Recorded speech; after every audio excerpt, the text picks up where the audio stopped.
Emperor ವೂನ meet ಮಾಡ್ತಾರೆ. ಅದಾದ್ಮೇಲೆ ಅವರು 9 ವರ್ಷ ಗುಹೆ ಒಳಗಡೆ ತಪಸ್ಸು ಮಾಡಕ್ಕೆ ಹೊರಟೋಗ್ತಾರೆ. ಬೋಧಿಧರ್ಮ ಅವರು 9 ವರ್ಷ ಅವ್ರ ತಪಸ್ಸು ಮುಗಿಸ್ಕೊಂಡು ಈಚೆ ಬಂದಾಗ ನೋಡ್ತಾರೆ ಆ ಚೈನೀಸ್ ರಾಜ ವು ಅವ್ರಿಗೋಸ್ಕರ ಈಚೆನೆ ಕಾಯ್ತಾ ಇರ್ತಾರೆ ಅವ್ರ ಸ್ಟೂಡೆಂಟ್ ಆಗಕ್ಕೆ. ಅವ್ರು ಎಷ್ಟೇ ರಿಕ್ವೆಸ್ಟ್ ಮಾಡಿದ್ರು ಬೋಧಿಧರ್ಮ ಅವರು ಒಪ್ಕೊಳ್ಳೋದೇ ಇಲ್ಲ. ಉಲ್ಟಾ ರಾಜನ್ಗೆ ಹೇಳ್ತಾರೆ, ಇದುವರೆಗೂ ನೀನ್ ಏನ್ ಕೆಲಸ ಮಾಡಿದ್ಯಾ ಅದು ಬೇರೆಯವ್ರಿಗೋಸ್ಕರ ಅಲ್ಲ, ನಿನ್ ಸ್ವಾರ್ಥಕ್ಕೋಸ್ಕರ, ನಿನಗ್ ಮೋಕ್ಷ ಸಿಗ್ಲಿ ಅಂತ ಮಾಡಿದ್ಯಾ. ಆದ್ರೂನು ಚೈನೀಸ್ ರಾಜ ಬೆನ್ ಬಿಡಲ್ಲ.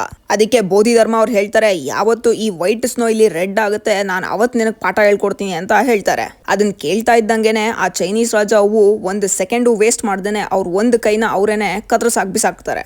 ಅದನ್ನ ನೋಡಿ ಬೋಧಿಧರ್ಮ ಅವರು ಅವ್ರು ಕಲ್ತಿರೋ ವಿದ್ಯೆನೆಲ್ಲ ಆ ಚೈನೀಸ್ ರಾಜ ಊಗೆ ಹೇಳ್ಕೊಡ್ತಾರೆ. ಇಲ್ಲಿಂದ ಬರುತ್ತೆ ದ ಫೇಮಸ್ 1 ಹ್ಯಾಂಡೆಡ್ ನಮಸ್ತೆ.